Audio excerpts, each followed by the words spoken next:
Un gusto saludarles, alumnos y alumnas de séptimo grado, para compartir con ustedes el contenido correspondiente a la semana 8 de la asignatura de lengua del año 2022.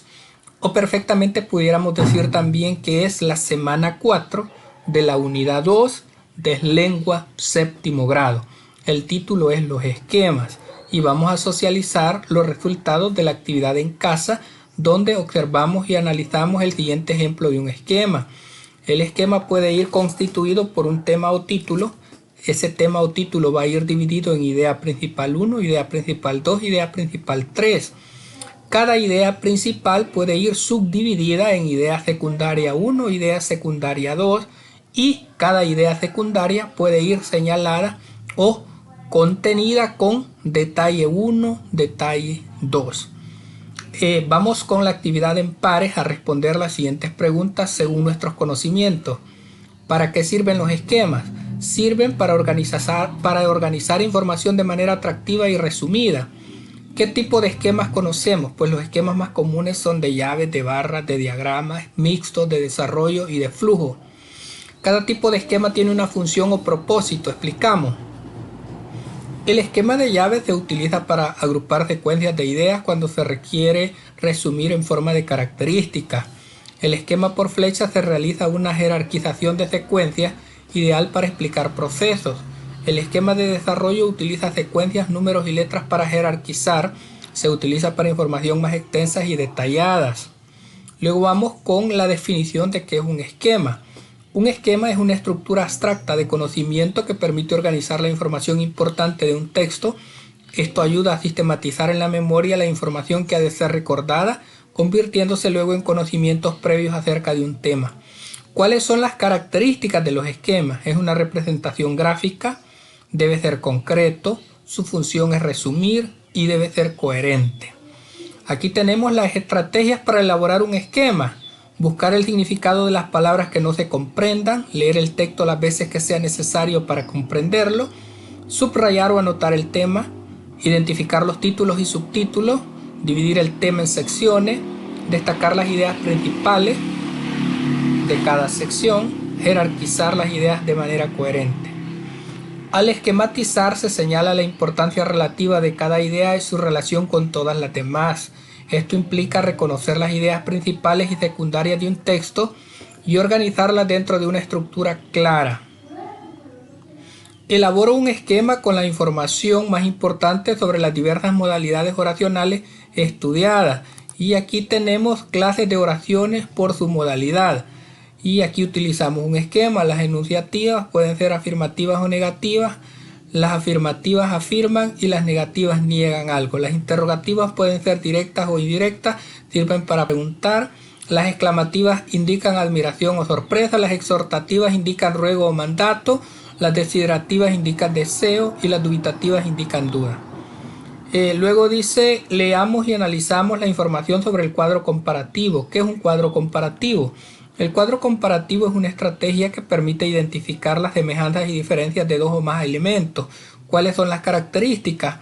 Permite desarrollar la habilidad de comparar, lo que constituye la base para la emisión de un juicio de valor. Facilita el procesamiento de datos, lo cual antecede la habilidad de clasificar y categorizar información. Ayuda a organizar el pensamiento. En el momento de elaborarlo se debe tener en cuenta que los elementos deben ser claros y resumidos. Presentar afirmaciones donde se mencionen semejanzas y diferencias. Visualmente deben ser atractivos y simples. Los elementos que se compararán deben estar dentro de un campo semántico. Ahora, aquí tenemos un ejemplo de no colocar párrafos extensos. Es una de las características también de lo que es el cuadro comparativo. Ahora, un ejemplo de un texto o de un cuadro comparativo. Textos narrativos. Ejemplo de un cuadro comparativo. El cuento y la novela. El cuento es una breve narración, la novela es una narración extensa. El cuento desarrolla una historia, la novela desarrolla más de una historia. Luego vamos con el cuadro comparativo. Elaboramos un cuadro comparativo con las semejanzas y diferencias entre un esquema y un cuadro comparativo.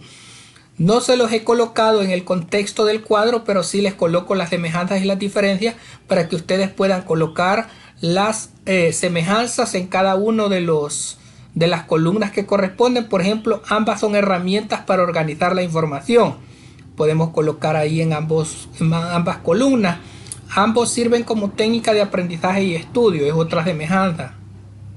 Para realizarlo se necesitan tomar las ideas más resaltantes del tema, podemos colocarlas en ambas columnas. Ahora la diferencia, en el cuadro comparativo es necesario tener dos aspectos a comparar, mientras que en el esquema podemos centrarnos a describir un solo aspecto, otra vez es una diferencia. En el esquema se utilizan llaves y flechas, en el cuadro comparativo no. En el esquema la organización está colocada por jerarquía, en el cuadro comparativo no es necesario jerarquizar. Y de esta manera podemos completar nosotros lo que es el cuadro comparativo con las semejanzas y las diferencias entre ambos aspectos que se consideran.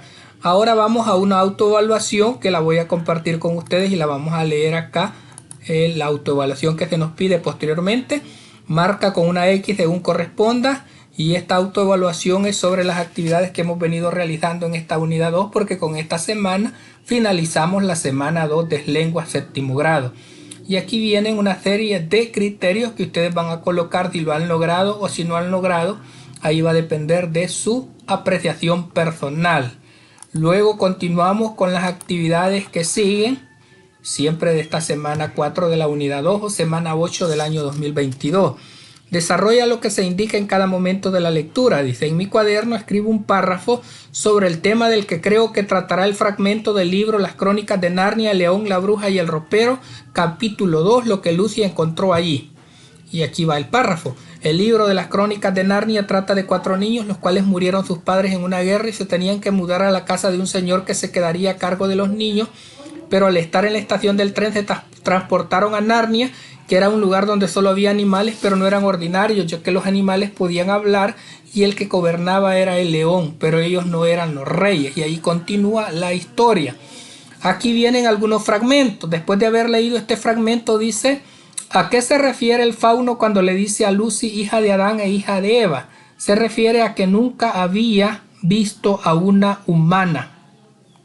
¿Qué crees que pasará después de la historia? Pasará que Lucy se va de la casa y luego le encuentra a sus amigos y la salvan del invierno frío que casi se desmaya.